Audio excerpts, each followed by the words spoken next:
మీ వ్లాగ్స్‌కి స్వాగతం. ఈరోజు మన ఫ్యామిలీ మెంబర్స్‌తో నేను చేసుకోబోయే రెసిపీ వచ్చేసి సాఫ్ట్ మైసూర్ పాక్. చాలా ఈజీగా చేసేయొచ్చు. ఎలా చేసేయాలో చూసేద్దాం. చకచకా చేసేద్దాం. ముందుగా ఒక బౌల్ తీసుకొని అందులోని ఒక కప్పు శనగపిండి అయితే వేసుకుంటున్నానండి. అన్నీ కూడా ఇదే కప్‌తో అయితే మెజర్ చేస్తున్నాను. అందులోని ఒక ముప్పావు కప్పు ఆయిల్ అయితే యాడ్ చేసేసుకుందాం. అందులోని ఒక అరకప్పు నెయ్యిని కూడా వేసుకుంటున్నాను. వేసేసుకుని ఎక్కడ ఉండంటూ లేకుండా అయితే మిక్స్ చేసేసుకుందాం. చాలా సింపుల్‌గా అయిపోతుంది. చాలా చాలా టేస్టీగా ఉంటుంది. డెఫినెట్‌గా అందరూ ట్రై చేయండి. చాలా యమ్మీగా ఉంటుంది.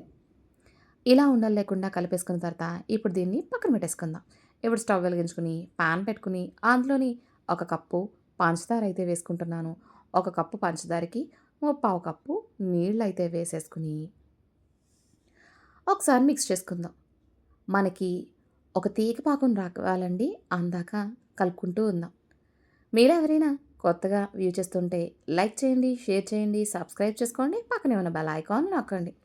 చూడండి, ఒక 5 నిమిషాల తర్వాత చూస్తే గనక పాకం ఎలా ఉందా అని చూస్తున్నాను. తీగ పాకం వచ్చేసింది. మీకు కనిపించిందా లేదా అని చెప్పి చూపిస్తున్నాను చూసారా? తీగ పాకం అయితే వచ్చింది. ఇలా ఒక స్ట్రింగ్ కన్సిస్టెన్సీ రావాలి. అటువంటి టైంలోని మంటని లో ఫ్లేమ్‌లోకి అడ్జస్ట్ చేసుకొని, మనం ముందుగా తయారు చేసి పెట్టుకున్న మిశ్రమాన్ని అందులో వేసేసి, కంటిన్యూస్‌గా ఒక 5 లేదా 10 నిమిషాలు అలా కలుపుతూ ఉండాలి. మైసూర్ పాక్ చేయడం రాని వాళ్ళు కూడా ఈ సాఫ్ట్ మైసూర్ పాక్‌ని చేసేయొచ్చు. జస్ట్ మనకి తీగ పాకం వస్తే చాలు. మిగతా ప్రాసెస్ అంతా కూడా చాలా చాలా ఈజీ. జస్ట్ ఒక్క స్ట్రింగ్ కన్సిస్టెన్సీ వచ్చిందంటే మన మైసూర్ పాక్ రెడీ అయిపోయినట్టే. ఒక 5 నిమిషాల తర్వాత చూస్తే చూడండి, నెయ్యిని బయటికైతే వదిలేస్తుంది. చక్కగా మైసూర్ పాక్ రెడీ అయిపోతుంది. మరొక్క 2 నిమిషాలైతే అలా కంటిన్యూస్‌గా కలుపుతూ ఉందాము. చాలా టేస్టీగా ఉంటుంది. నేను మా స్వాములకి చేసి పెట్టాను. చాలా చాలా బావుందన్నారు. వాళ్ళకి రోజు ఏదో ఒక స్వీట్ చేసి పెట్టాలి కదా స్వాములకి. సో, అందుకని నేనైతే చేశానండి. చాలా చాలా వచ్చింది. మా వారికైతే చాలా నచ్చింది మైసూర్ పాకు. చూడండి, కొంచెం గుల్లగా అవుతుంది అనడానికి పైన నురగ ఫార్మ్ అవుతుంది. మీకు కనిపిస్తుందా? ఇంటికి ఎవరైనా బంధువులొచ్చినప్పుడు లేదా ఫ్రెండ్స్ వచ్చినప్పుడు ఇలా మైసూర్ పాక్‌ని చాలా తక్కువ టైంలోనే మనం చేసి పెట్టుకోవచ్చు. నోట్లో వేసుకోగానే కరిగిపోతుందండి. చాలా బావుంటుంది మైసూర్ పాక్ అయితేని. లైట్‌గా కలర్ చేంజ్ అయింది, గుల్లగా అయ్యింది అని మనకు తెలుస్తుంది కదా! శనగపిండి అయితేని. ఇప్పుడు స్టవ్ ఆఫ్ చేసేసి ముందుగానే నెయ్యి రాసి పెట్టుకున్న ఒక బౌల్‌లోకైతే వేసేసుకుందాం. చాలా సింపుల్‌గా అయిపోతుందండి. చాలా చాలా టేస్టీగా ఉంటుంది. తప్పకుండా ట్రై చేయండి. ఇలా వేసేసిన తర్వాత పైన ఒకసారి ఈవెన్‌గా అయితే స్ప్రెడ్ చేసుకుందాం.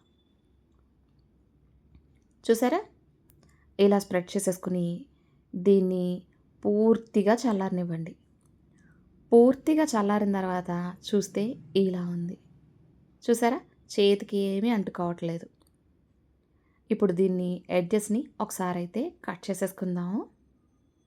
చాలా సాఫ్ట్‌గా ఉంటుందండి. చాలా చాలా బావుంటుంది. డెఫినెట్‌గా ట్రై చేయండి. ఎడ్జెస్‌ని కట్ చేసుకున్న తర్వాత మనం ఒక ప్లేట్ తీసుకొని దీన్నైతే డీమోల్డ్ చేసేద్దాం. చూడండి, పైన ఒక్కసారి ట్యాప్ చేయండి. ఈజీగా ఊడొచ్చేస్తుంది. పెద్దగా కష్టపడాల్సిన పని కూడా లేదు. ఇప్పుడు మీకు నచ్చిన షేప్‌లో అయితే కట్ చేసుకోవచ్చు. చూడండి, నేను కట్ చేస్తున్నాను. ఎంత సాఫ్ట్‌గా ఉందో. కాకపోతే నేను ఏ షేప్‌లో కట్ చేయాలా అనుకుంటున్నానో ఇంకా డిసైడ్ అవ్వలేదు. బట్ కట్ చేశాను చూడండి. ఇలా ఫస్ట్ ఒక గీత కింద పెట్టుకొని జస్ట్ అలా నార్మల్‌గా కట్ చేసుకుంటున్నాను. చాలా స్మూత్‌గా కట్ అయిపోతుంది. చూడండి, మీరు చూస్తే మీకే అర్థమవుతుంది ఎంత స్మూత్‌గా ఉందో. మీకు నచ్చిన షేప్‌లో అయితే కట్ చేసుకోండి. చాలా చాలా ఈజీగా ఉంటుంది. మన గుల్ల మైసూర్ పాక్ కంట ఇది చేయడం చాలా ఈజీ అనే అనుకుంటున్నాను నేనైతేని. ఎందుకంటే ఇక్కడ వేరొక గిన్నెలోని నెయ్యి, నూనె మిశ్రమాన్ని కలిపేసి పక్కన పట్టుకొని అది ఉడుకుతున్నప్పుడు కొద్ది కొద్దిగా నెయ్యి వేసుకుంటూ కలుపుకోవడం కంట ఇలా డైరెక్ట్‌గా చేసుకునే సాఫ్ట్ మైసూర్ పాక్ చాలా టేస్టీగా ఉంటుంది. బట్ నేనిక్కడ ఇంట్లో ఉన్న వస్తువులతోనే చేస్తున్నాను. మీరైతే గనక స్క్వేర్ షేప్‌లో ఉన్న బాక్స్‌లో వేసుకున్నామంటే ఇంకా మంచి షేప్ అనేది వస్తుందండి. వేస్టేజ్ తక్కువ అవుతుంది. నేనిక్కడ రౌండ్‌గా ఉన్న గిన్నె తీసుకున్నాం వల్ల నాకు అంత పర్ఫెక్ట్ షేప్ అయితే రాలేదు. మీకు అర్థమవుతుంది అనుకుంటున్నాను. కానీ సాఫ్ట్‌గా ఉంది. నా కటింగ్ చూస్తే మీకే అర్థమవుతుంది కదా! ఎంత సాఫ్ట్‌గా ఉందో మైసూర్ పాకం అన్నది. డెఫినెట్‌గా ట్రై చేయండి. మీకెలా కుదిరిందో నాకు కామెంట్ సెక్షన్‌లో అయితే కామెంట్ చేయండి. ఇంకెందుకు ఆలస్యం, soft and tasty Mysore Pak అయితే రెడీ అయిపోయింది. సర్వ్ చేసుకోవడమే. Thank you for watching my video.